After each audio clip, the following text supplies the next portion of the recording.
ಕರ್ನಾಟಕ ರಾಜ್ಯಕ್ಕೆ 50 ವರ್ಷದ ಸುವರ್ಣ ಸಂಭ್ರಮದ ಪ್ರಯುಕ್ತ ಕನ್ನಡದ ರಥ ರಾಜ್ಯಾದ್ಯಂತ ಸಂಚರಿಸ್ತಾ ಇದ್ದು, ಇಂದು ಮಂಡ್ಯ ತಾಲೂಕಿಗೆ ಆಗಮಿಸಿದಂತ ಹಿನ್ನೆಲೆ ಕೊತ್ತತಿ ಗ್ರಾಮದ ವಿದ್ಯಾಗಣಪತಿ ಶಾಲೆಯ ಮುಂಭಾಗ ರಥವನ್ನ ಜನಪದ ಕಲಾ ತಂಡಗಳೊಂದಿಗೆ ಜಿಲ್ಲಾಡಳಿತ, ಶಾಲಾ ಮಕ್ಕಳು ಹಾಗೂ ಕನ್ನಡ ಸಾಹಿತ್ಯ ಪರಿಷತ್ ವತಿಯಿಂದ ಭವ್ಯ ಸ್ವಾಗತವನ್ನ ಕೋರಲಾಯಿತು.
ತಾಯಿ ಭುವನೇಶ್ವರಿಗೆ, ತಾಯಿ ಭುವನೇಶ್ವರಿಗೆ, ಕರ್ನಾಟಕಕ್ಕೆ, ಕರ್ನಾಟಕಕ್ಕೆ.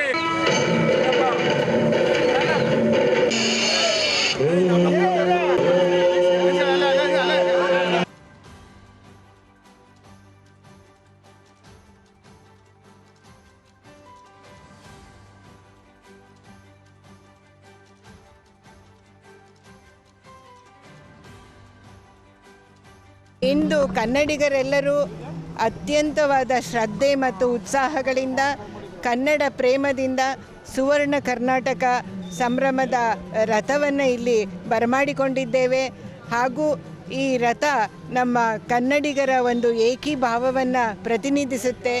ಈ ಒಂದು ಕನ್ನಡ ಪ್ರೇಮ ನಮ್ಮೆಲ್ಲರನ್ನು ಜಾತಿ ಮತ ಕುಲಗಳಿಂದ ಬೇರ್ಪಟ್ಟಿರ್ತಕ್ಕಂಥ ಎಲ್ಲ ಕನ್ನಡಿಗರಿಂದ ಒಂದು ಅಂತ ಮಾಡುತ್ತೆ. ಯಾರ್ಯಾರು ನಮ್ಮ ಕನ್ನಡ ದೇಶದಲ್ಲಿ ಕರ್ನಾಟಕದಲ್ಲಿದ್ದಾರೋ ಅವರೆಲ್ಲರೂ ಕನ್ನಡಿಗರು ಅನ್ನೋ ಅಭಿಮಾನವನ್ನು ತರಿಸುತ್ತೆ. ಈ ಕರ್ನಾಟಕ ಅನ್ನುವುದು ದೇವರಾಜ ಅರಸುರವರ ಮಾನ್ಯ ಮುಖ್ಯಮಂತ್ರಿಗಳಾಗಿದ್ದ ಶ್ರೀ ದೇವರಾಜ ಅರಸುರವರ ಕಾಲದಲ್ಲಿ ನಾಮಕರಣಗೊಂಡಿತು. ಅದಕ್ಕೆ ಮುಂಚೆ ಮೈಸೂರು ಸಂಸ್ಥಾನ ಎಂದಾಗಿತ್ತು. ಈ ಕನ್ನಡ ಭಾಷೆಯ ಮೇಲೆ ಏಕೀಕರಣವಾಗಬೇಕಾದ್ರೂ ಕೂಡ ಸ್ವಾತಂತ್ರ್ಯ ಬಂದ ಮೇಲೆ 9 ವರ್ಷ ಹಿಡಿತು. ಬೆನಗಲ್ ರಾಮರಾಯರು ಮೊದಲು ಇದು ಕರ್ನಾಟಕ ಆಗಬೇಕು ಅಂತ ಹೇಳಿ ಅವರು ಎಲ್ಲರಲ್ಲಿಯೂ ಕೂಡ ಆ ಭಾವನೆಯನ್ನು ಉಂಟು ಮಾಡಿದರು. ಆಮೇಲೆ ಕುವೆಂಪುರವರು ಇದಕ್ಕಾಗಿ ಹೋರಾಡಿದ್ದಾರೆ. ಅನೇಕರು ಹೋರಾಡಿ ಈ ಕರ್ನಾಟಕವನ್ನು ನಾಮಕರಣ ಮಾಡಿ ನಮ್ಮ ಸಂಸ್ಥಾನಕ್ಕೆ ನಮಗೆಲ್ಲರಿಗೂ ಒಂದು ಹೆಮ್ಮೆಯನ್ನು ತಂದಿದ್ದಾರೆ. ಈ ಕನ್ನಡ ಪ್ರೇಮವನ್ನು ಉಳಿಸಿ ಬೆಳೆಸಿಕೊಂಡು ಹೋಗೋಣ. ನಂತರ ಬೇವಿನಹಳ್ಳಿ ಗ್ರಾಮ ಪಂಚಾಯಿತಿ ವತಿಯಿಂದ ರಥಕ್ಕೆ ಸ್ವಾಗತವನ್ನ ಕೋರಿದರು. ಏನು ಕರ್ನಾಟಕ ಸಂಭ್ರಮ ಈ ವರ್ಷ ನಾವು ಆಚರಣೆ ಮಾಡ್ತಾ ಇದ್ದೀವಿ. 50 ವರ್ಷ ಆಯಿತು ಕರ್ನಾಟಕ ಎಂದು ನಾಮಕರಣವಾಗಿ. ಹಿಂದೆ ನಮ್ಮ ಸ್ವಾತಂತ್ರ್ಯ ಪೂರ್ವದಲ್ಲಿರ್ಬೋದು, ಸ್ವಾತಂತ್ರ್ಯ ನಂತರದಲ್ಲಿ ನಮ್ಮ ಕನ್ನಡ ಮಾತಾಡೋರು ಬೇರೆ ಬೇರೆ ರಾಜ್ಯಗಳೇ ಹಂಚಿ ಹೋಗಿದ್ದರು. ಯಾವಾಗ ಸ್ಟೇಟ್ ರೀಆರ್ಗನೈಸೇಷನ್ ಆಯಿತು ಅಂದರೆ ಲಿಂಗ್ವಿಸ್ಟಿಕ್ ಬೇಸಿಸಲ್ಲಿ ತುಂಬ ಬಾಂಬೆ ಕರ್ನಾಟಕದಿಂದ ಇರ್ಬೋದು, ಕಲ್ಯಾಣ ಕರ್ನಾಟಕದಿಂದ ಇರ್ಬೋದು, ಮದ್ರಾಸ್ ಪ್ರೆಸಿಡೆನ್ಸಿಯಿಂದ ಕನ್ನಡ ಮಾತಾಡೋರನ್ನು ಒಂದೇ ಸ್ಟೇಟಲ್ಲಿ ಒಂದುಗೂಡಿಸ್ತಾರೆ 1956ರಲ್ಲಿ. ಅದಾದಮೇಲೆ ಇದು ಮೈಸೂರು ರಾಜ್ಯ ಅಂತ ಕರಿತಾ ಇರ್ತಾರೆ ಆವಾಗ. ಅದನ್ನು ನಾವು ಕನ್ನಡ ಮಾತಾಡೋರನ್ನ ಎಲ್ಲ ಬೇರೆ ಬೇರೆ ಏನು ಒಗ್ಗೂಡಿಸಿದ್ದೀವಿ, ಅದನ್ನು ಕರ್ನಾಟಕ ಅಂತ ನಾಮಕರಣ ಮಾಡಬೇಕಂತ ತುಂಬ ವರ್ಷಗಳಿಂದ ಹೋರಾಟ ನಡೀತಾಯಿತ್ತು. ಅದಕ್ಕೆ ನಮ್ಮ ಹಿಂದಿನ ಮುಖ್ಯಮಂತ್ರಿಗಳಾದಂಥ ದೇವರಾಜ ಅರಸು ಅವರು ಟೈಮಲ್ಲಿ 1973ರಲ್ಲಿ ನವಂಬರ್ 1ಕ್ಕೆ ಇದು ಕರ್ನಾಟಕ ಅಂತ ನಾಮಕರಣ ಆಗುತ್ತೆ.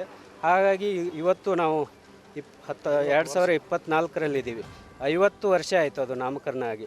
ಆ ಒಂದು ಸಂಭ್ರಮದಲ್ಲಿ ಈ ಕನ್ನಡ ರಥ ಏನಿದೆ ಇಡೀ ರಾಜ್ಯದ ತುಂಬ ಎಲ್ಲ ಏನು ಸಂಚರಿಸ್ತಾ ಇದೆ. ಈಗ ನಾವು ಇವತ್ತು ನಮ್ಮ ತಾಲೂಕಿಗೆ ಬರಮಾಡಿಕೊಂಡಿದ್ದೀವಿ. ಇದನ್ನು ನಾಳೆ ನಾವು ಮಳವಳ್ಳಿ ತಾಲೂಕಿಗೆ ಕಳಿಸ್ಕೊಡ್ಬೇಕಾಗುತ್ತೆ. ಈ ದಿನ ನಮ್ಮ ಮಂಡ್ಯ ತಾಲೂಕಿನಲ್ಲಿ ಎಲ್ಲ ಹೋಬಳಿ ಮಟ್ಟದಲ್ಲಿ ಹಳ್ಳಿಗಳಿಗೆ ಪ್ರಚಾರ ಮಾಡಿ ಸಂಚರಿಸಿ ಸಾಯಂಕಾಲ ಒಂದು ಕಾರ್ಯಕ್ರಮ ಮಾಡಿ ನಾಳೆ ಬೆಳಗ್ಗೆ ಇದನ್ನು ಬೀಳ್ಕೊಡುಗೆ ಮಳವಳ್ಳಿ ತಾಲೂಕಿಗೆ ಬೀಳ್ಕೊಡ್ತಾ ಇದ್ದೀವಿ. ಇದೇ ಸಂದರ್ಭದಲ್ಲಿ ನಗರದ ಡಿಸಿ ಕಚೇರಿ ಬಳಿ ಆಗಮಿಸಿದ ಜ್ಯೋತಿ ರಥಕ್ಕೆ ಜಿಲ್ಲಾಧಿಕಾರಿ ಡಾಕ್ಟರ್ ಕುಮಾರ, ಜಿಲ್ಲಾ ಪೊಲೀಸ್ ವರಿಷ್ಠಾಧಿಕಾರಿ ಮಲ್ಲಿಕಾರ್ಜುನ ಬಾಲದಂಡಿ ಹಾಗೂ ಇನ್ನಿತರ ಅಧಿಕಾರಿಗಳು ಸೇರಿದಂತೆ ವಿವಿಧ ಸಂಘಟನೆಗಳ ಮುಖಂಡರುಗಳು ಸ್ವಾಗತ ಕೋರಿ ಭುವನೇಶ್ವರಿ ತಾಯಿ ಪ್ರತಿಮೆಗೆ ಮಾಲಾರ್ಪಣೆ ಮಾಡಿ ಪುಷ್ಪಾರ್ಚನೆಯನ್ನು ಸಲ್ಲಿಸಿದರು.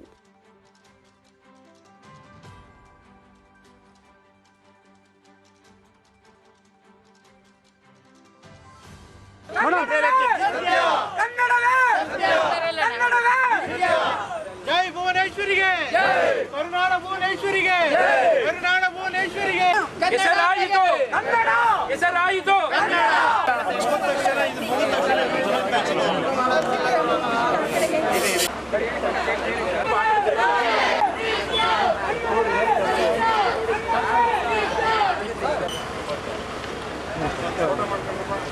Okay, ready sir. ತಾಯಿ ಭುವನೇಶ್ವರಿಗೆ, ತಾಯಿ ಭುವನೇಶ್ವರಿಗೆ ಹೆಸರಾಯಿತು ಕನ್ನಡ, ಹೆಸರಾಯಿತು ಕನ್ನಡ, ಹೆಸರಾಯಿತು ಉಸಿರಾಯಿತು ಕನ್ನಡ, ಉಸಿರಾಯಿತು ಕನ್ನಡ, ಉಸಿರಾಯಿತು ಕನ್ನಡ. ತಾಯಿ ಭುವನೇಶ್ವರಿಗೆ, ಕನ್ನಡ ತಾಯಿ ಮಾತೆಗೆ ಜೈ ಭುವನೇಶ್ವರಿಗೆ, ಭುವನೇಶ್ವರಿಗೆ. ಕರ್ನಾಟಕ ರಾಜ್ಯಕ್ಕೆ 50 ವರ್ಷಗಳು ಸಂದ ಹಿನ್ನೆಲೆಯಲ್ಲಿ ಕರ್ನಾಟಕ ಸರ್ಕಾರದಿಂದ ಕರ್ನಾಟಕ 50ರ ಸಂಭ್ರಮ ಅನ್ನುವಂಥ ನಿಟ್ಟಿನಲ್ಲಿ ಕನ್ನಡ ರಥವನ್ನು ಕರ್ನಾಟಕದ ಎಲ್ಲ ಜಿಲ್ಲೆಗಳಿಗೂ ಕೂಡ ಕಳಿಸಲಾಗಿದೆ. ಅದೇ ರೀತಿ ಇವತ್ತು ಮೊನ್ನೆಯಲ್ಲೂ ಕೂಡ ನಮ್ಮ ಜಿಲ್ಲೆಗೆ ಬಂದು ಎಲ್ಲ ತಾಲೂಕುಗಳನ್ನು ಕೂಡ ನಮ್ಮ ರಥ ಹೋಗಿ ಇವತ್ತು ಮಂಡ್ಯ ಜಿಲ್ಲಾ ಕೇಂದ್ರಕ್ಕೆ ಬಂದಿದೆ. ಹಲವಾರು ಸಂಖ್ಯೆಯಲ್ಲಿ ಕನ್ನಡಿಗರು, ಕನ್ನಡಾಭಿಮಾನಿಗಳು, ಸಾಹಿತಿಗಳು ಎಲ್ಲರೂ ಕೂಡ ಕನ್ನಡ ಸೇನೆಗೆ ಸಂಬಂಧಪಟ್ಟಂತೆ ಎಲ್ಲರೂ ಕೂಡ ಬಂದು ಇವತ್ತು ನಾವು ರಥವನ್ನು ಸ್ವಾಗತವನ್ನು ಮಾಡಿದ್ದೇವೆ. ಸೊ ನಾವೆಲ್ಲರೂ ಕೂಡ ಈ ನಾಡು ನುಡಿಯ ಬಗ್ಗೆ ಅಭಿಮಾನವನ್ನು ಇಟ್ಕೊಂಡು ಪ್ರತಿಯೊಬ್ಬರು ಕೂಡ ನಮ್ಮ ಸಂಸ್ಕೃತಿಯನ್ನು, ನಮ್ಮ ಕನ್ನಡ ನಾಡು ನುಡಿ ಜಲವನ್ನು ಸಂರಕ್ಷಿಸುವ ನಿಟ್ಟಿನಲ್ಲಿ ಕೆಲಸ ಮಾಡೋಣ ಅಂತ ಹೇಳಲಿಕ್ಕೆ ಇಚ್ಛೆ ಪಡ್ತೇವೆ. ಮತ್ತು ಇವತ್ತು ರಥ ನಮ್ಮ ಜಿಲ್ಲಾಡಳಿತದ ಜಿಲ್ಲಾ ಕೇಂದ್ರಕ್ಕೆ ಬಂದಿರತಕ್ಕಂಥದ್ದು ಬಹಳ ಸ್ವಾಗತ. ಹಾಗಾಗಿ ಗೌರವಯುತವಾಗಿ ನಾವು ರಥವನ್ನು ಸ್ವಾಗತಿಸಿದ್ದೇವೆ. ಈ ಸಂದರ್ಭದಲ್ಲಿ ಮಂಡ್ಯ ಜಿಲ್ಲಾ ತಹಸೀಲ್ದಾರ್ ಶಿವಕುಮಾರ್ ಬಿರಾದಾರ್, ಕನ್ನಡ ಸಾಹಿತ್ಯ ಪರಿಷತ್ ಸಂಚಾಲಕರಾದ ಮೀರಾ ಶಿವಲಿಂಗಯ್ಯ, ಇಒ ವೀಣಾ, ಜೈ ಕರ್ನಾಟಕ ಪರಿಷತ್ತು ರಾಜ್ಯಾಧ್ಯಕ್ಷರಾದ borewell Narayan, 10 TV L Krishna, Bevinahalli ಗ್ರಾಮ ಪಂಚಾಯಿತಿ ಅಧ್ಯಕ್ಷರಾದ ಸಾಕಮ್ಮ, ಉಪಾಧ್ಯಕ್ಷರಾದ ಎಂಎನ್ ಕಾಳೇಗೌಡ, ಸದಸ್ಯರುಗಳಾದ ಲೋಕೇಶ್ ಚೌಧರಿ, ಶಿವಣ್ಣ, ಬಿಎಂ ರಮೇಶ್, ಬಿಎಂ ಮಹೇಶ್, ಯೋಗೇಶ್ ಹಾಗೂ ಕನ್ನಡ ಸಾಹಿತ್ಯ ಪರಿಷತ್ತಿನ ಪದಾಧಿಕಾರಿಗಳು ಉಪಸ್ಥಿತರಿದ್ದರು. ವಾರ್ತಾ ಮತ್ತು ಸಾರ್ವಜನಿಕ ಸಂಪರ್ಕ ಇಲಾಖೆ ಹಾಗೂ ಜಿಲ್ಲಾ ಕಾರ್ಯನಿರತ ಪತ್ರಕರ್ತರ ಸಂಘದ ಸಂಯುಕ್ತ ಆಶ್ರಯದಲ್ಲಿ ಪತ್ರಿಕಾ ದಿನಾಚರಣೆ ಹಾಗೂ ಮಾಧ್ಯಮ ಕ್ಷೇತ್ರದ ಸವಾಲುಗಳ ಕುರಿತು ವಿಶೇಷ ಉಪನ್ಯಾಸ ಕಾರ್ಯಕ್ರಮ ಮಂಡ್ಯ ಜಿಲ್ಲಾ ಕಾರ್ಯನಿರತ ಪತ್ರಕರ್ತರ ಸಂಘದ ಸಭಾಂಗಣದಲ್ಲಿ ಯಶಸ್ವಿಯಾಗಿ ನಡೆಯಿತು. ಕಾರ್ಯಕ್ರಮವನ್ನು ಕರ್ನಾಟಕ ಕಾರ್ಯನಿರತ ಪತ್ರಕರ್ತರ ಸಂಘದ ರಾಜ್ಯ ಕಾರ್ಯದರ್ಶಿ ಮತ್ತಿಕೆರೆ ಜಯರಾಮ್ ದೀಪ ಬೆಳಗೋದ್ರ ಮೂಲಕ ಉದ್ಘಾಟಿಸಿದರು. ನಂತರ ಮಾತನಾಡಿದ ಅವರು 1843ರ ಜುಲೈ 1ರಲ್ಲಿ ಕನ್ನಡದ ಮೊಟ್ಟಮೊದಲ ಪತ್ರಿಕೆಯಾಗಿ ಮಂಗಳೂರು ಸಮಾಚಾರ ಪತ್ರಿಕೆಯನ್ನು ಆರಂಭಿಸಲಾಯಿತು. ಇದರ ನೆನಪಿನ ಅಂಗವಾಗಿ ನಾವು ಪ್ರತಿ ವರ್ಷ ಜುಲೈ 1ರಂದು ಪತ್ರಿಕಾ ದಿನಾಚರಣೆಯನ್ನು ಆಚರಿಸಲಾಗ್ತಾ ಇದೆ ಎಂದರು. ಪ್ರತಿನಿಧಿ ದಿನಪತ್ರಿಕೆಯ ಪ್ರಧಾನ ಸಂಪಾದಕರಾದ ಸಿಕೆ ಮಹೇಂದ್ರ ಮಾಧ್ಯಮ ಕ್ಷೇತ್ರದ ಸವಾಲುಗಳ ಕುರಿತು ವಿಶೇಷ ಉಪನ್ಯಾಸ ನೀಡಿದರು. ಈಗ ದೊಡ್ಡ ಸವಾಲು ನನಗೆ ಅನಿಸೋದು ಪತ್ರಕರ್ತನಾಗಿ ಉಳಿಬೇಕಾಗಿದೆ. ಉಳಿಯೋದು ಹೇಗೆ ಅಂತ ಹೇಳಿ ಪತ್ರಿಕೆಯಲ್ಲಿ ಅದು ಹಳೆ ಹೇಳಿದ್ರೆ ಮತ್ತೆ ಮಕ್ಕಳಿಗೆ ಹೊಸ ಬಂದಿರೋರಿಗೆ ಕಾಲ ಹೇಳ್ತಾರೆ ಅಂತ ಅನ್ಸ್ಬೋದು. ನವೀನ ಇತ್ತು ಜಯರಾಮ್ ಸ್ಟೋರಿ ಬರೋದು ನಾಲ್ಕು ಮೊದಲ ಎಲೆಕ್ಷನ್ ಇತ್ತು 2004. ಆ ಎಲೆಕ್ಷನ್ನಲ್ಲಿ ಶಿವರಾಮೇಗೌಡರು ಸೋತ್ಕೊಂಡು ಅದಾದ್ಮೇಲೆ ಶಿವರಾಮೇಗೌಡರು ಭವಿಷ್ಯ ಹೆಂಗಾಯ್ತು ಅಂದ್ರೆ ಅವ್ರ ಸ್ಟಾಫು ಸರಿ ಕೆಳಗಡೆ ಬಂದು ಎಲೆಕ್ಷನ್ ಅಲ್ಲಿ MP ಎಲೆಕ್ಷನ್ ತನಕ ಗೆಲ್ಲಕ್ಕಾಗಲ್ಲ. ಅದು ಪತ್ರಿಕೆಗಿಂತ ಶಕ್ತಿ. ವಿಜಯ ಕರ್ನಾಟಕ ಒಂದು ಸೀರೀಸ್ ಮಾಡೋದು ದಂಡಪೀಠಗಳು ಅಂತ, ಅದು ಪ್ಲಸ್ ಮೈನಸ್ ಬೇರೆ ಚರ್ಚೆ ಮಾಡೋಣ. ಆದ್ರೆ ದಂಡಪೀಠಗಳು ಅನ್ನೋ ಒಂದು ಸೀರೀಸ್ನ ಈಗ ಬರೆದು ಬರ್ಬೇಕಾಗುತ್ತಾ ಅಥವಾ ಅದನ್ನು ಪ್ರಕಟಿಸುವಂತ ಯಾವುದಾದ್ರೂ ಸಂಪಾದಕರು ಇರೋದಕ್ಕೆ ಸಾಧ್ಯನಾ, ಅದಕ್ಕೆ ಪ್ರಕಟಿಸುವಂತ ಧೈರ್ಯ ಮಾಡ್ತಾರ ಅಂತ. KPSC ಹಗರಣವನ್ನ ರವೀಂದ್ರ ಭಟ್ರು ಬರೆದಾಗ ಅದು ದೊಡ್ಡ ಚಳುವಳಿ ಆಯಿತು. ರವೀಂದ್ರ ಭಟ್ರು ಅಂತ ಹೇಳಿದ್ರು ನೀವು ಊರು ಬೆಳೆಗಳು. ಈಗ ಆ ಜಾಗದಿಂದ ಇಟ್ಕೊಂಡು ಪತ್ರಿಕೆಯಲ್ಲಿ ನಾನು ಕೆಲಸ ಮಾಡ್ತೀನಿ ಅನ್ನುವ ವರದಿಗಾರರನ್ನ ಉಳಿಸುವಂತಹ ಸಾಧ್ಯತೆಗಳು ಇದೆಯಾ ಅನ್ನೋದೇ ದೊಡ್ಡ ಸವಾಲು. ಮೊದಲನೇದು ಅಳಿವಿನಂಚಿನಲ್ಲಿರುವ ಪ್ರಾಣಿಗಳಲ್ಲಿ ಈಗ ಪತ್ರಕರ್ತ ಕೂಡ ಇದ್ದಾನೆ ಅನ್ನೋದನ್ನು ನಾವು ಮೊದಲೇ ಸುತ್ತಬಹುದು. ಯಾವ ವರದಿಗಾರನು ದಿಟ್ಟವಾಗಿ ಪ್ರಾಮಾಣಿಕವಾಗಿ ತನಗೆ ಅನಿಸುತ್ತೆ ನಮಗಿಂತ ಸತ್ಯವನ್ನ ಬರೆಯೋದಕ್ಕೆ ಅವಕಾಶಗಳು ಸಿಗುವಂತದ್ದೇ ಕಡಿಮೆ ಆಗ್ತದೆ. ಹಾಗಾಗಿ ಕೆಲವರೆಲ್ಲ ವೈಯಕ್ತಿಕ ಪತ್ರಿಕೋದ್ಯಮ ಈಗ ನಾವು ಜಯರಾಮ್ ಹೇಳೋದಲ್ಲ, ಯೂಟ್ಯೂಬ್ ಮತ್ತೆ ವೆಬ್ಸೈಟ್ಗಳು ಆ ಕಡೆಗೆ ಜಾಗ ಬರ್ತಾರೆ. ವೇದಿಕೆಯಲ್ಲಿ ಜಿಲ್ಲಾ ಕಾರ್ಯನಿರತ ಪತ್ರಕರ್ತರ ಸಂಘದ ಅಧ್ಯಕ್ಷ ಬಿಪಿ ಪ್ರಕಾಶ್ ಕಾರ್ಯಕ್ರಮದ ಅಧ್ಯಕ್ಷತೆಯನ್ನು ವಹಿಸಿದ್ರು. ವಾರ್ತಾ ಮತ್ತು ಸಾರ್ವಜನಿಕ ಸಂಪರ್ಕ ಇಲಾಖೆ ಸಹಾಯಕ ನಿರ್ದೇಶಕರಾದ ಎಸ್ಎಚ್ ನಿರ್ಮಲಾ, ಕರ್ನಾಟಕ ಕಾರ್ಯನಿರತ ಪತ್ರಕರ್ತರ ಸಂಘದ ರಾಜ್ಯ ಕಾರ್ಯದರ್ಶಿ ಸೋಮಶೇಖರ್ ಕೆರಗೋಡು, ಉಪಾಧ್ಯಕ್ಷ ನವೀನ್ ಕುಮಾರ್ ಕೆಎನ್, ಜಿಲ್ಲಾ ಕಾರ್ಯನಿರತ ಪತ್ರಕರ್ತರ ಸಂಘದ ಪ್ರಧಾನ ಕಾರ್ಯದರ್ಶಿ ಆನಂದ್ ಹಾಜರಿದ್ದರು. ಮಂಡ್ಯ ನಗರದ ಅಶೋಕ್ ನಗರ 3ನೇ ಕ್ರಾಸ್ನಲ್ಲಿರುವ ಸ್ಪಂದನ ಆಸ್ಪತ್ರೆಯಲ್ಲಿ ನೂತನ ಕ್ಯಾಥ್ ಲ್ಯಾಬ್ ಉದ್ಘಾಟನಾ ಸಮಾರಂಭ ಯಶಸ್ವಿಯಾಗಿ ನೆರವೇರಿತು. ನೂತನ ಕ್ಯಾಥ್ ಲ್ಯಾಬ್ ಅನ್ನು ಸಂಸದರು ಹಾಗೂ Jayadeva institute of cardio vascular science ಮತ್ತು ರಿಸರ್ಚ್ ಸೆಂಟರ್ನ ಮಾಜಿ ನಿರ್ದೇಶಕರಾದ ಡಾಕ್ಟರ್ ಸಿಎನ್ ಮಂಜುನಾಥ್ ಲೋಕಾರ್ಪಣೆಗೊಳಿಸಿದರು.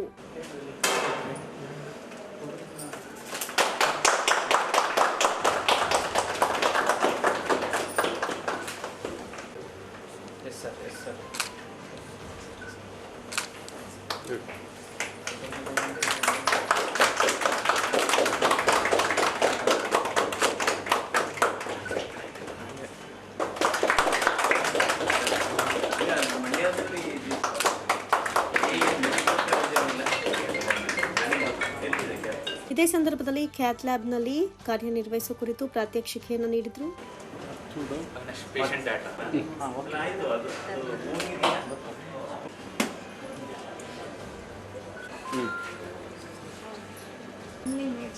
ಇದು ನಿಮಗೋಸ್ಕರ ಹಾಕ್ಸಿರೋದು. ಇನ್ನು ಏನಕ್ಕೆ ಯೂಸ್ ಮಾಡ್ತಾರೆ ಬ್ಲಾಕ್ ಇಲ್ಲ ಇದಕ್ಕೆ ನೋಡಿ, ಇಲ್ಲಿ ಬಲಗಡೆ ಅದು ಕೆಳಗಡೆ ತನಕ ಇರಬೇಕಾಗಿತ್ತು, ಅಲ್ಲಿ ಕಟ್ಟಾಗಿದೆ.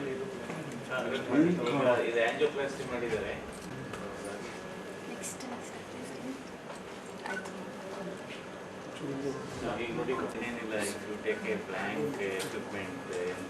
ನಂತರ ಮಾತನಾಡಿದ ಅವರು, 25 ವರ್ಷದ ಮಕ್ಕಳನ್ನ ಹೃದಯ ಸಂಬಂಧಿ ಕಾಯಿಲೆಗೆ ವೈದ್ಯರ ಹತ್ತಿರ ಕರೆದುಕೊಂಡು ಬರ್ತಾ ಇರೋದು ವಿಷಾದನೀಯ ಸಂಗತಿಯಾಗಿದೆ ಎಂದರು. ಭಾರತದಲ್ಲಿ 30 ಲಕ್ಷ ಮಂದಿ ಹೃದಯಾಘಾತಕ್ಕೆ ತುತ್ತಾಗ್ತಾ ಇದ್ದಾರೆ. ಇದರಲ್ಲಿ 35ರಷ್ಟು ಮಂದಿ 45 ವರ್ಷದ ಒಳಗಿನವರಾಗಿದ್ದಾರೆ ಅಂತ ತಿಳಿಸಿದರು. ಭಾರತದಲ್ಲಿ 60% ಸಾವು ಜೀವನ ಶೈಲಿ, ಆಹಾರ ಶೈಲಿಯ ಬದಲಾವಣೆಯಿಂದ ಆಗ್ತಾ ಇದೆ. ಇಂದು ದುಡಿದು ಸತ್ತವರಿಗಿಂತ ಚಿಂತೆ ಮಾಡಿ ಸಾಯುವವರೇ ಹೆಚ್ಚಾಗಿದ್ದಾರೆ ಎಂದರು. ಈ ಹಿಂದೆ ಹೃದಯ ಕಾಯಿಲೆಯನ್ನ ಶ್ರೀಮಂತರ ಕಾಯಿಲೆ ಅಂತ ಇದ್ರು. ಇಂದು ಬಡವರು, ಕೂಲಿ ಕಾರ್ಮಿಕರು, ನಿರ್ಗತಿಕರು ಹಾಗೂ ಹಳ್ಳಿಗಾಡಿನ ಜನರಲ್ಲಿಯೂ ಹೃದಯ ಸಂಬಂಧಿ ಕಾಯಿಲೆ ಹೆಚ್ಚಾಗ್ತಾ ಇದ್ದು, ಇದು ಜಾತ್ಯತೀತ ಕಾಯಿಲೆ ಆಗ್ತಾ ಇದೆ ಎಂದರು. ಮಂಡ್ಯದಲ್ಲಿ ರಕ್ತನಾಳ ಪರೀಕ್ಷೆ ಮಾಡುವ ಯಂತ್ರ ಇರಲಿಲ್ಲ, ಆದರೆ ಸ್ಪಂದನ ಆಸ್ಪತ್ರೆಯಲ್ಲಿ ತಂದಿದ್ದಾರೆ ಅಂತ ವೈದ್ಯರನ್ನ ಅಭಿನಂದಿಸಿದರು. ಹೃದಯಾಘಾತ ಆದಂತಹ ಸಂದರ್ಭದಲ್ಲಿ 3 ರಿಂದ 6 ಗಂಟೆಯೊಳಗೆ ಚಿಕಿತ್ಸೆ ನೀಡಿದರೆ ಹೆಚ್ಚಿನ ಪ್ರಮಾಣದಲ್ಲಿ ಬದುಕಿಸಬಹುದು ಎಂದರು. ಸ್ಪಂದನ ಆಸ್ಪತ್ರೆಯಲ್ಲಿ ಮಂಡ್ಯ ನಗರದಲ್ಲಿ ಹೃದ್ರೋಗ ವಿಭಾಗದ ಬಹಳ ಪ್ರಮುಖ ಒಂದು ಉಪಕರಣವಾದಂತಹ ಕಾರ್ಡಿಯಾಕ್ ಕ್ಯಾಥ್ ಲ್ಯಾಬ್ ಅನ್ನ ನಾವು ನೀವೆಲ್ಲ ಸೇರಿ ಇವತ್ತು ಉದ್ಘಾಟನೆ ಮಾಡಿದ್ದೇವೆ. ಅದರಿಂದ ವೇದಿಕೆ ಮೇಲೆ ಇರತಕ್ಕಂಥ ಡಾಕ್ಟರ್ ಆದಿತ್ಯ ಅವರಿಗೆ ಹಾಗೂ ಡಾಕ್ಟರ್ ಶ್ರೀಕಲಾ ಅವರಿಗೆ ಮತ್ತು ಈ ಆಸ್ಪತ್ರೆಯ ಹೃದ್ರೋಗ ತಜ್ಞರಾದಂಥ ಡಾಕ್ಟರ್ ದೀಪ್ತಿ ಅವರಿಗೆ ಹಾಗೂ ಇಲ್ಲಿ ನೆರೆದಿರ್ತಕ್ಕಂಥ ತಮ್ಮೆಲ್ಲರಿಗೂ ನನ್ನ ಹೃದಯಸ್ಪರ್ಶಿ ಧನ್ಯವಾದಗಳು ಮತ್ತು ನಮಸ್ಕಾರಗಳು. ಅಂದರೆ ಈ ಭಾಗದ ಬಹುದಿನದ ಒಂದು ಕನಸಾಗಿತ್ತು ಅನ್ಸುತ್ತೆ. ಮಂಡ್ಯ ನಗರದಲ್ಲಿ ಈ ಕಾರ್ಡಿಯಾಕ್ ಕ್ಯಾಥ್ ಲ್ಯಾಬ್ ಅಂದರೆ ಹೃದಯದ ರಕ್ತನಾಳಗಳನ್ನು ಪರೀಕ್ಷೆ ಮಾಡತಕ್ಕಂಥ ಈ ಎಕ್ಸ್ರೇ ಈ ಉಪಕರಣ ಬಹಳ ಉಪಯುಕ್ತವಾದಂಥ ಉಪಕರಣ. ಯಾಕೆಂದರೆ ಒಂದು ಕಾಲ ಇತ್ತು ಮಕ್ಕಳು ಹಿಂದೆ ತಂದೆ ತಾಯಿಗಳನ್ನ ಈ ಹೃದಯಘಾತ ಮತ್ತು ಈ ಹೃದಯ ಸಂಬಂಧಿ ಕಾಯಿಲೆಗಳಿಗೆ ಚಿಕಿತ್ಸೆ ಕರ್ಕೊ ಬರ್ತಾ ಇದ್ರು ಬಹುಶಃ 40 ವರ್ಷದ ಹಿಂದೆ.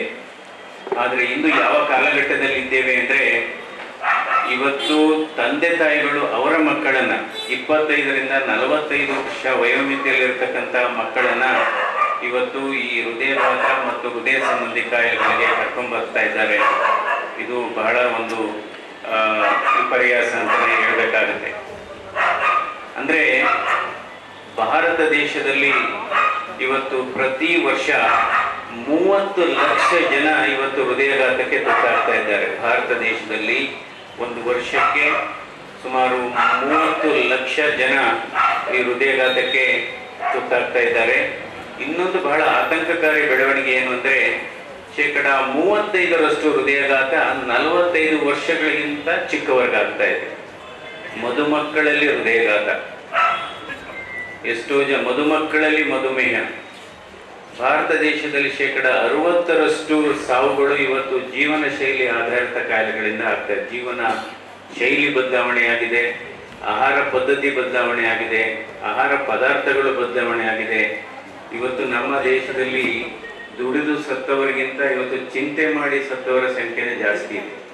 ಸೊ ಹೀಗಾಗಿ ಅಂದರೆ ಈ ಕಾಯಿಲೆ ಮೊದಲೇನಂತ ಅನ್ಕೊಂಡಿದ್ವಿ ಅಂದರೆ, ಇದು ಕೇವಲ ಶ್ರೀಮಂತರ ಕಾಯಿಲೆ. ಹಿಂದೆ ಹೇಳೋರು ಊರಲ್ಲಿ ಯಾರಾದರೂ ಈ ಪಟೇಲ್ರಿಗೆ ಮಾತ್ರ ಈ ಕಾಯಿಲೆ ಬರುತ್ತೆ ಅಂತ. ಆವಾಗ ಪಟೇಲ್ರು ರೆಜಿಮ್ ಇತ್ತು, ಅಂದರೆ ಬಡವರಿಗೆ ಬರೋದಿಲ್ಲ, ಕೇವಲ ಈ ಪಟೇಲ್ಗಳಿಗೆ ಅಥವಾ ಶಿರಸ್ದಾರ್ಗೆ ಆ ಥರ ಬರೋದಿತ್ತು. ಇವತ್ತು ಈ ಕಾಯಿಲೆ ಬಡವರಲ್ಲೂ ಜಾಸ್ತಿ ಆಗ್ತಾ ಇದೆ, ಕೂಲಿ ಕಾರ್ಮಿಕರಲ್ಲೂ ಜಾಸ್ತಿ ಆಗ್ತಾ ಇದೆ, ಮತ್ತು ನಿರ್ಗತಿಕರಲ್ಲೂ ಕೂಡ ಜಾಸ್ತಿ ಆಗ್ತಾ ಇದೆ, ಹಳ್ಳಿಗಾಡಿನ ಜನರಲ್ಲೂ ಕೂಡ ಜಾಸ್ತಿ ಆಗ್ತಾ ಇದೆ. ಒಂದು ಅರ್ಥದಲ್ಲಿ ಇವತ್ತು ಹೃದಯಘಾತ ಮತ್ತು ಹೃದಯ ಸಂಬಂಧಿ ಕಾಯಿಲೆಗಳು ಜಾತ್ಯತೀತವಾದಂಥ ಒಂದು ಕಾಯಿಲೆಯಾಗಿದೆ. ಜಾತ್ಯತೀತವಾದಂಥ ಒಂದು ಕಾಯಿಲೆಯಾಗಿದೆ. ಅದರಿಂದ ಇವತ್ತು ಆಯಿತು, ಆಸ್ಪತ್ರೆಯಲ್ಲಿ ಇವತ್ತು ಕಾರ್ಡಿಯಾಕ್ ಕ್ಯಾತ್ ಲ್ಯಾಬ್ ಬಹಳ ಮುಖ್ಯವಾದದ್ದು. ಮಂಡ್ಯ ನಗರದಲ್ಲಿ ಇದುವರೆಗೆ ಈ ರಕ್ತನಾಳಗಳನ್ನು ಪರೀಕ್ಷೆ ಮಾಡಿ ರಕ್ತನಾಳದಲ್ಲಿ ಇರತಕ್ಕಂಥ ಈ ಬ್ಲಾಕೇಜನ್ನು ಸರಿಪಡಿಸುವಂಥ ಈ ಉಪಕರಣ ಇರಲಿಲ್ಲ. ಅದಕ್ಕಾಗಿ ನಾನು ಈ ಡಾಕ್ಟರ್ ಆದಿತ್ಯ ಅವರ ತಂಡವನ್ನು ಮತ್ತು ಈ ಸ್ಪಂದನ ಆಸ್ಪತ್ರೆಯ ಎಲ್ಲ ಪದಾಧಿಕಾರಿಗಳನ್ನು ನಾನು ಅಭಿನಂದಿಸ್ತೇನೆ ಇವತ್ತು. ಏಕೆಂದರೆ ಹೃದಯಘಾತ ಆದಂಥ ಸಂದರ್ಭದಲ್ಲಿ ಬಹಳ ತುರ್ತಾಗಿ ಚಿಕಿತ್ಸೆ ಕೊಡಬೇಕಾಗುತ್ತೆ. ವಿಳಂಬ ಮಾಡಬಾರ್ದು. ವಿಳಂಬ ಮಾಡೋದು ಅಂದರೆ ಹೃದಯಘಾತ ಆದಂಥ ಸಂದರ್ಭದಲ್ಲಿ ಹೃದಯಘಾತ ಆಗ್ಬೋದು ಅಥವಾ ಪಾರ್ಶ್ವವಾಯು ಸ್ಟ್ರೋಕ್ ಅಂತೀವಲ್ಲ ಅದಾಗ್ಬೋದು. ಅದು ಆದಂಥ ಒಂದು 3 ಗಂಟೆಯಿಂದ 6 ಗಂಟೆ ಒಳಗೆ ಹೃದಯಘಾತ ಆದಂಥ ಸಂದರ್ಭದಲ್ಲಿ, ಅದು ಗೋಲ್ಡನ್ ಅವರ್ ಅಂತ ಹೇಳ್ತೀವಿ. ಅದೇ ಆ ಗೋಲ್ಡನ್ ಅವರಲ್ಲಿ ಹೃದಯಘಾತ ಆದಂಥ ಒಂದು 3 ಗಂಟೆ ಒಳಗೆ ಅಥವಾ 6 ಗಂಟೆ ಒಳಗೆ ನಾವು ಚಿಕಿತ್ಸೆ ಕೊಟ್ಟರೆ ಹೆಚ್ಚಿನ ಪ್ರಮಾಣದಲ್ಲಿ ನಾವು ಅವರನ್ನು ಬದುಕಿಸ್ಬೋದು. ನಂತರ ಸಂಸದ ಡಾಕ್ಟರ್ ಸಿಎನ್ ಮಂಜುನಾಥ್ ಅವರಿಗೆ ಅಭಿನಂದಿಸಿ ಗೌರವಿಸಲಾಯಿತು.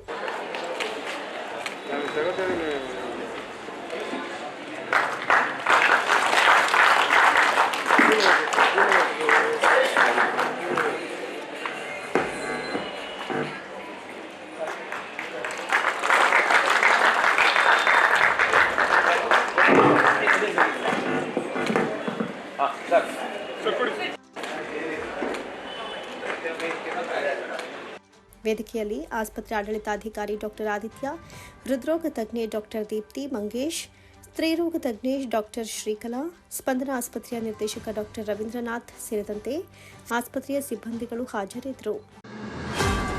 ರಾಜ್ಯ ಕಾಂಗ್ರೆಸ್ ಸರ್ಕಾರ ಸಕಾಲದಲ್ಲಿ ಅನುದಾನ ಒದಗಿಸಿದ ಹಿನ್ನೆಲೆಯಲ್ಲಿ ಮೈಶುಗರ್ ಕಾರ್ಖಾನೆ ಸುಸ್ಥಿತಿಯಲ್ಲಿ ಮುನ್ನಡೆತಾ ಇದ್ರೂ ಕಾರ್ಖಾನೆ ಬಗ್ಗೆ ಅಪಪ್ರಚಾರ ಮಾಡ್ತಾ ಇರುವಂತಹ ಬಿಜೆಪಿ ಪಕ್ಷದ ವಿರುದ್ಧ ಕಾಂಗ್ರೆಸ್ ಪಕ್ಷದ ಕಾರ್ಯಕರ್ತರು ಮಂಡ್ಯದಲ್ಲಿ ಪ್ರತಿಭಟನೆಯನ್ನು ನಡೆಸಿದರು. ಕಾಂಗ್ರೆಸ್ ಪಕ್ಷದ ಕಿಸಾನ್ ಘಟಕದ ಆಶ್ರಯದಲ್ಲಿ ನಗರದ ಜಿಲ್ಲಾಧಿಕಾರಿ ಕಚೇರಿ ಎದುರು ಪಕ್ಷದ ಕಾರ್ಯಕರ್ತರು ಮೈಶುಗರ್ ಉಳಿಸಿ ರೈತರ ಹಿತ ಕಾಪಾಡುವ ಮೂಲಕ ಕಾಂಗ್ರೆಸ್ ಸರ್ಕಾರ ಜಿಲ್ಲೆಗೆ ಸಿಹಿ ನೀಡಿದೆ ಅಂತ ಸಕ್ಕರೆ ತಿನ್ನುವ ಮೂಲಕ ಸಂಭ್ರಮಿಸಿದರು. ಮೈಶುಗರ್ ಕಾರ್ಖಾನೆಯಲ್ಲಿ ಕಬ್ಬು ಅರೆಯುವಿಕೆ ನಿರಂತರವಾಗಿ ಸಾಗಿದ್ದು ಸಕಾಲದಲ್ಲಿ ಒಪ್ಪಿಗೆ ಕಬ್ಬನ್ನ ಕಟಾವು ಮಾಡಲಾಗ್ತಾ ಇದೆ. ಆದರೆ ಖಾಸಗಿ ಕಂಪನಿಗಳ ಜೊತೆ ಶಾಮೀಲಾಗಿರುವ ಬಿಜೆಪಿ ಪಕ್ಷದ ಕಾರ್ಯಕರ್ತರು 2 ದಿನ ಕಾರ್ಖಾನೆಯಲ್ಲಿ ಕಬ್ಬು ಅರಿಯುವಿಕೆ ಸ್ಥಗಿತ ಮಾಡಿದ್ದನ್ನು ನೆಪ ಮಾಡಿಕೊಂಡು ಕಾರ್ಖಾನೆ ವಿರುದ್ಧ ಅಪಪ್ರಚಾರ ಮಾಡಿದ್ದಾರೆ. ಬೇವಿನ ಸೊಪ್ಪು ತಿಂದು ರೈತರಿಗೆ ಕಹಿ ನೀಡಲಾಗಿದೆ ಅಂತ ಜನರನ್ನ ದಿಕ್ಕು ತಪ್ಪಿಸಲು ಮುಂದಾಗಿದ್ದಾರೆ ಅಂತ ಆಕ್ರೋಶ ವ್ಯಕ್ತಪಡಿಸಿದರು.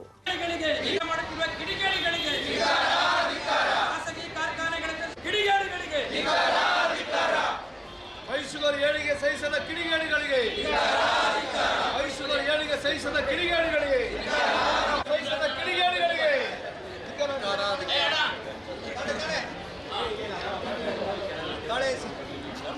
ಬಿಜೆಪಿ ಸರ್ಕಾರದ ಅವಧಿಯಲ್ಲಿ ಕಾರ್ಖಾನೆಯನ್ನ ಮುಚ್ಚಲು ಪ್ರಯತ್ನ ಮಾಡಿದ್ರು. ಅಷ್ಟೇ ಅಲ್ಲದೆ ಖಾಸಗೀಕರಣ ಮಾಡುವ ಹುನ್ನಾರ ಮಾಡಿದ್ರು. ಆದರೆ ರಾಜ್ಯದಲ್ಲಿ ಕಾಂಗ್ರೆಸ್ ಸರ್ಕಾರ ಅಸ್ತಿತ್ವಕ್ಕೆ ಬಂದ ತಿಂಗಳೊಳಗೆ ಮುಖ್ಯಮಂತ್ರಿ ಸಿದ್ದರಾಮಯ್ಯ 50 ಕೋಟಿ ಅನುದಾನ ನೀಡಿ ಕಾರ್ಖಾನೆ ಆರಂಭಕ್ಕೆ ನಾಂದಿ ಹಾಡಿದ್ರು. ಅಲ್ಲದೆ ನಿರಂತರವಾಗಿ ಕಾರ್ಖಾನೆಗೆ ಅನುದಾನ ನೀಡುತ್ತಾ ಬಂದಿದ್ದಾರೆ. ಕಾರ್ಖಾನೆ ಅಭಿವೃದ್ಧಿಗೆ ಕಂಕಣಬದ್ಧರಾಗಿದ್ದಾರೆ. ಇದನ್ನು ಸಹಿಸದ ಬಿಜೆಪಿ ಅಪಪ್ರಚಾರದಲ್ಲಿ ಮುಳುಗಿದೆ ಅಂತ ಹೇಳಿದರು. ಏಷ್ಯಾ ಖಂಡದಲ್ಲೇ ಒಂದು ಇತಿಹಾಸ ಇರುವಂಥ ಒಂದು ಕಾರ್ಖಾನೆ ಆಡಳಿತ ಲೋಪಗಳಿಂದ ಮುಚ್ಚಿದ್ದಂಥ ಸಂದರ್ಭದಲ್ಲಿ ಇವತ್ತು ಏನು BJP ಸರ್ಕಾರ ಕಾರ್ಖಾನೆ ಮುಚ್ಚುವುದಕ್ಕೆ ಕಾರಣ BJP ಸರ್ಕಾರದ ಅವಧಿ ಮತ್ತು JDS ಸರ್ಕಾರದ ಅವಧಿಯಲ್ಲಿ ಆಗಿದೆ. ಏನು ಕಾರ್ಖಾನೆ ಅಧ್ಯಕ್ಷರಾಗಿದ್ದಂಥ ನಾಗರಾಜಪ್ಪನವರು BJP ಪಕ್ಷದ ಮುಖಂಡರು ಸುಮಾರು 316 ಕೋಟಿಗೂ ಹೆಚ್ಚು ಅವ್ಯವಹಾರಕ್ಕೆ ಕಾರಣರಾದವರು. ಈ ರೀತಿ ಒಂದು ಕಾರ್ಖಾನೆಯ ಹಣವನ್ನು ದುರುಪಯೋಗ ಮಾಡಿದಂಥವರು ಇವತ್ತು ಕಾರ್ಖಾನೆ ಬಗ್ಗೆ ಕುಚೇಷ್ಟೆ ಮಾಡುವಂಥದ್ದು ದುರಂತ ಹಾಗೂ ನಾಚಿಕೆಗೇಡಿನ ವಿಚಾರ. ಏನು ಸಿದ್ದರಾಮಯ್ಯನವರು ನೇತೃತ್ವದ ಸರ್ಕಾರ ಇವತ್ತು ಕಾರ್ಖಾನೆಯನ್ನು ಪ್ರಾರಂಭ ಮಾಡಬೇಕು, ಈ ವ್ಯಾಪ್ತಿಯ ಭಾಗದ ರೈತರಿಗೆ ನ್ಯಾಯವನ್ನು ದೊರಕಿಸ್ಕೊಡ್ಬೇಕು, ಅವರ ಆರ್ಥಿಕ ಶಕ್ತಿಯನ್ನು ಬಲಪಡಿಸಬೇಕು ಅನ್ನೋ ದೃಷ್ಟಿಯಿಂದ 50 ಕೋಟಿ ಹಣವನ್ನು ಕಾರ್ಖಾನೆ ಪ್ರಾರಂಭ ಮಾಡುವುದಕ್ಕೆ ಕೊಟ್ಟಿದ್ದಾರೆ. ಮತ್ತು ಹೊಸ ಮಿಲ್ಲನ್ನು ಪ್ರಾರಂಭ ಮಾಡುವಂಥ ದಿಕ್ಕಿನಲ್ಲಿ 500 ಕೋಟಿಯನ್ನು ಮಂಜೂರು ಮಾಡಿದ್ದಾರೆ. ಇದೊಂದು ಐತಿಹಾಸಿಕ ದಾಖಲೆ. ಕಾಂಗ್ರೆಸ್ ಸರ್ಕಾರದ ಅವಧಿಯಲ್ಲಿ ಏನು ಮೈಸೂರಿನ ಒಂದು ಗತವೈಭವ ಇತ್ತು ಅದನ್ನು ಮರಿಕಳಿಸಿ ಮತ್ತೆ ಅದೇ ಸ್ಥಿತಿಗೆ ಕಾರ್ಖಾನೆಯನ್ನು ತರುವಂಥ ದಿಕ್ಕಿನಲ್ಲಿ ಇವತ್ತು ಜಿಲ್ಲಾ ಉಸ್ತುವಾರಿ ಸಚಿವರ ನೇತೃತ್ವದಲ್ಲಿ ಜಿಲ್ಲಾ ಅಧ್ಯಕ್ಷರು ಹಾಗೂ ಕಾರ್ಖಾನೆ ಅಧ್ಯಕ್ಷರ ನೇತೃತ್ವದಲ್ಲಿ ಹಾಗೂ ಸಿದ್ದರಾಮಯ್ಯನವರ ನೇತೃತ್ವದಲ್ಲಿ ಒಂದು ಕಾರ್ಖಾನೆಯನ್ನು ಸುಸ್ಥಿತಿ ತರುವಂಥ ಒಂದು ಹೆಜ್ಜೆ ಪ್ರಾರಂಭ ಇವತ್ತು ನಡೀತಾ ಇದೆ.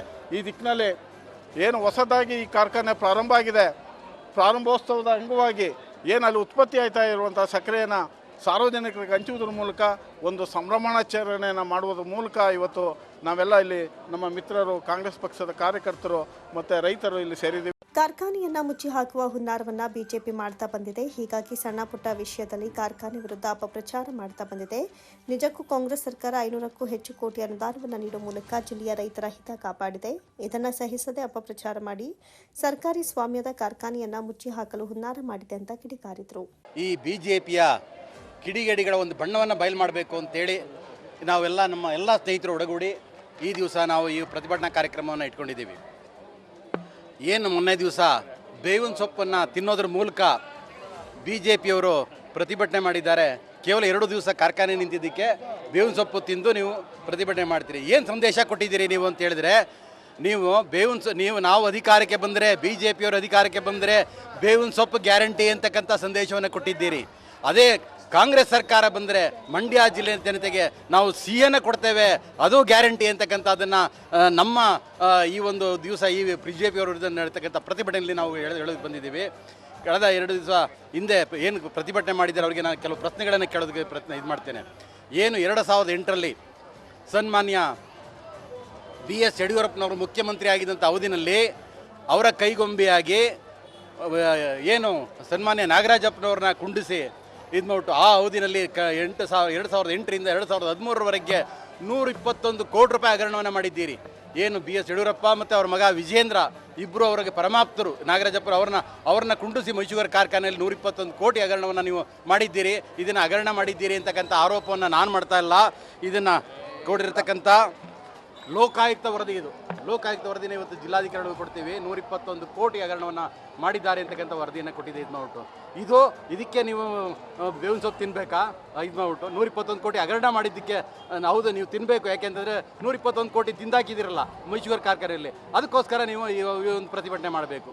ಪಕ್ಷದ ಮುಖಂಡರಾದ ಮೋಹನ್ ಕುಮಾರ್, ಶಿವಾನಂಜು, ಅಂಜನಾ ಶ್ರೀಕಾಂತ್, CM ದ್ಯಾವಪ್ಪ, ಸುಂಡಳಿ ಮಂಜುನಾಥ್, HD ಜಯರಾಮ್, ಚಂದಗಾಲು ವಿಜಯಕುಮಾರ್, ಪ್ರಕಾಶ್ ನೇತೃತ್ವವನ್ನು ವಹಿಸಿದರು. ಕಾಂಗ್ರೆಸ್ ನಗರ ವಕ್ತಾರರಾದ ಎಸ್ ರಾಜೇಶ್ ಅವರು ಸುದ್ದಿಗೋಷ್ಠಿಯಲ್ಲಿ ಮಾತನಾಡಿ, ಮಾವಿನಹಳ್ಳಿ ಸಿದ್ದೇಗೌಡರು ಮುಖ್ಯಮಂತ್ರಿ ಸಿದ್ದರಾಮಯ್ಯನವರ ರಾಜಕೀಯ ಜೀವನಕ್ಕೆ ಮುಡಾ ಅಧ್ಯಕ್ಷ ಮರಿಗೌಡ ಕಪ್ಪು ಚುಕ್ಕಿಯಾಗಿದ್ದು, ಮುಡಾದಲ್ಲಿ ನಡೆದಿರುವಂತಹ ಇಷ್ಟೆಲ್ಲ ರಾದ್ಧಾಂತಕ್ಕೆ ಮರಿಗೌಡ್ರೇ ಕಾರಣ ಅಂತ ಮೈಮೂಲ್ ಮಾಜಿ ಅಧ್ಯಕ್ಷ ಮಾವಿನಹಳ್ಳಿ ಸಿದ್ದೇಗೌಡ ಆರೋಪಿಸಿರುವುದು ಖಂಡನೀಯ.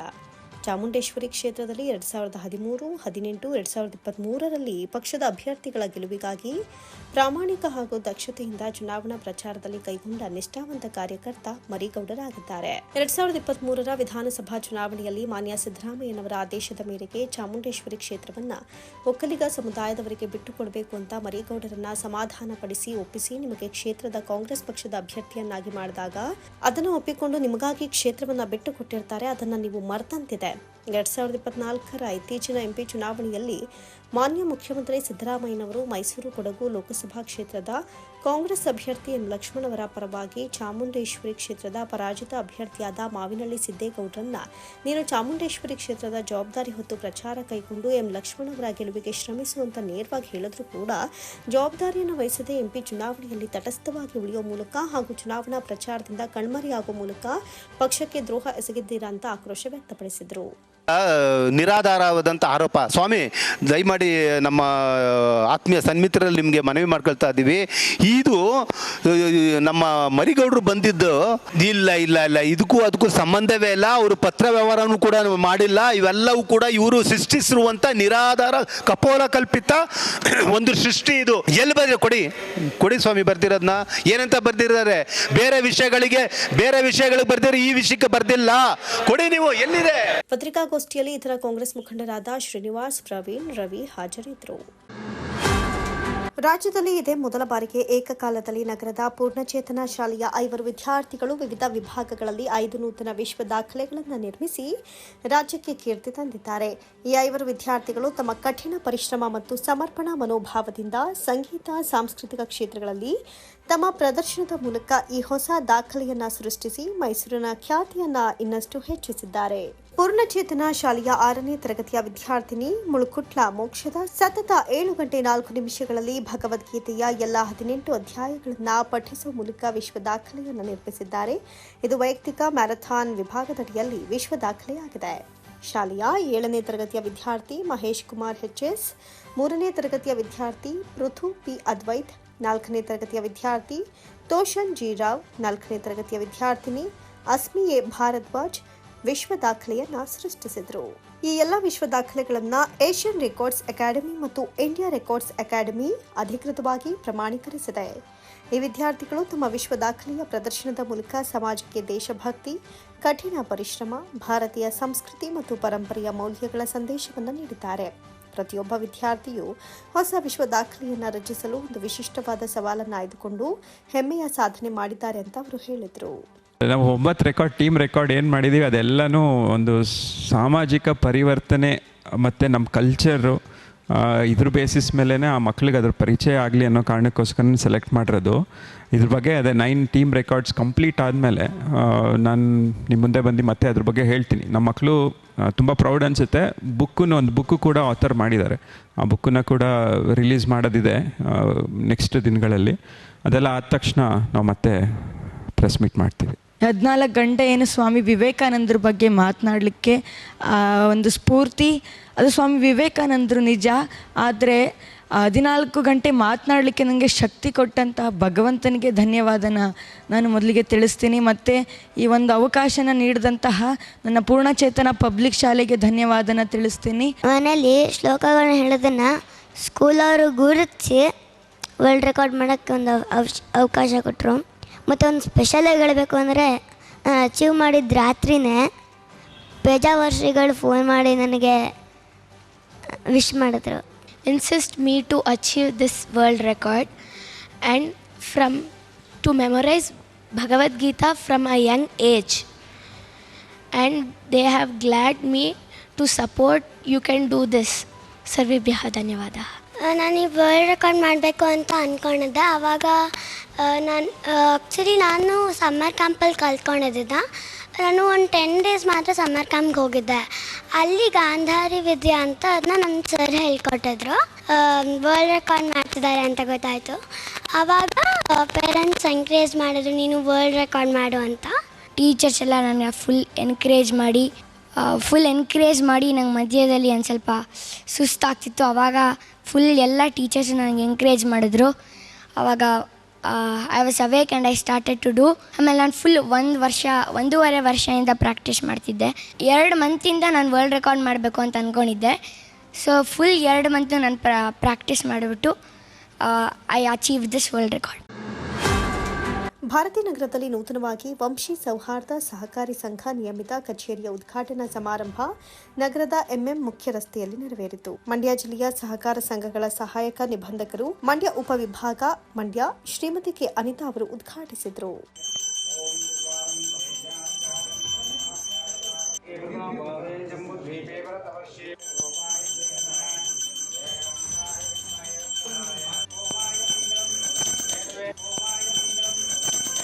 ನಂತರ ಮಾತನಾಡಿದ ಅವರು, ಇಂದಿನ ದಿನಗಳಲ್ಲಿ ಸೌಹಾರ್ದ ಸಹಕಾರಿ ಸಂಘಗಳು ಸರ್ವರಿಗೂ ಸಮಪಾಲನ್ನ ದೊರಕಿಸಿಕೊಡುವುದರಲ್ಲಿ ಅತ್ಯಂತ ಸಕ್ರಿಯವಾಗಿ ಕೆಲಸ ಮಾಡ್ತಿವೆ ಅಂತ ಹೇಳಿದರು.